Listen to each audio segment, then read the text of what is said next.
En C et C++, il existe un pointeur générique, c'est le void étoile. Void, ça veut dire vide. C'est-à-dire qu'en fait, par exemple là, P, c'est un pointeur void étoile, ça veut dire que P n'a pas de type en quelque sorte.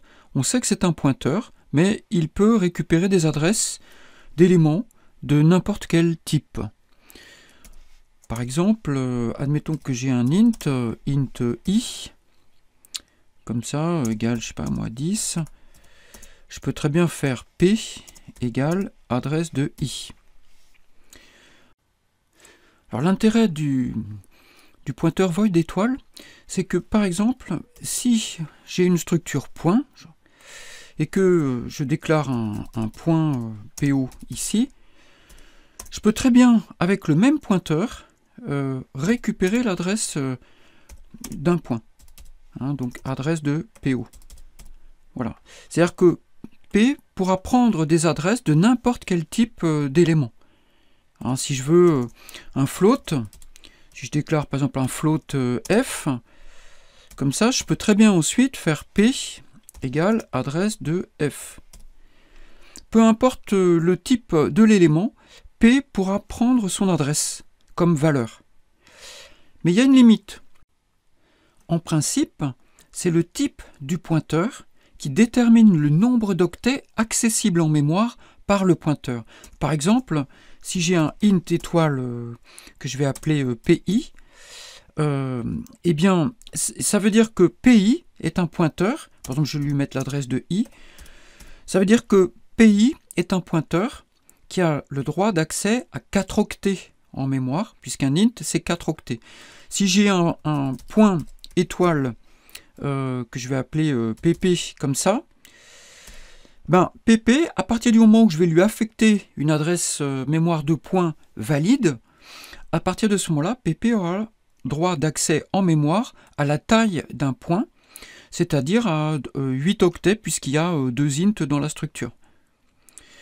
Donc, pour un void d'étoile, comme on ne connaît pas le type, justement, puisque c'est l'absence de type, eh bien, on ne peut pas, le compilateur ne peut pas savoir si le pointeur respecte ou non ses droits d'accès.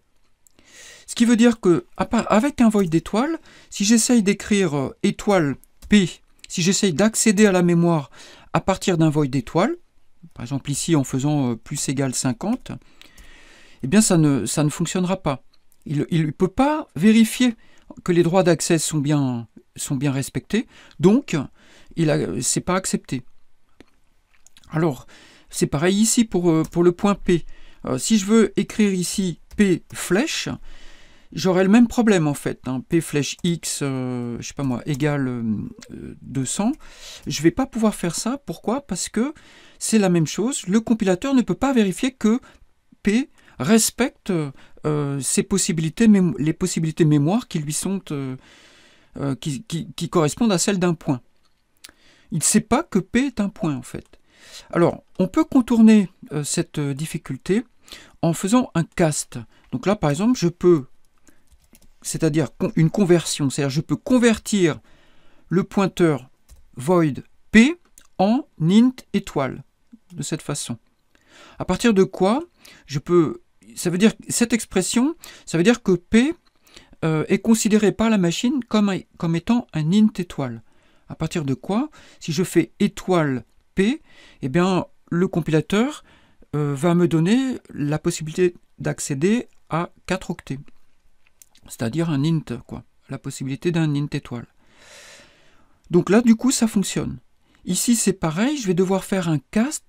Si je veux vraiment pouvoir accéder au champ de ma structure point à partir du void étoile, je vais devoir faire un cast. Donc, je vais le caster en point étoile. Comme ça. L'opérateur de cast, c'est, je vous rappelle, le type entre parenthèses accolé à la gauche de l'objet que l'on veut convertir. Et là, la flèche est prioritaire, donc ça ne change rien pour l'instant. Donc je suis obligé de rajouter une parenthèse comme ça pour forcer la priorité, pour que soit faite d'abord la conversion et ensuite l'accès à X. Alors, ce qu'on va faire, on va le vérifier, on va faire donc des printf, on va vérifier que ça fonctionne correctement.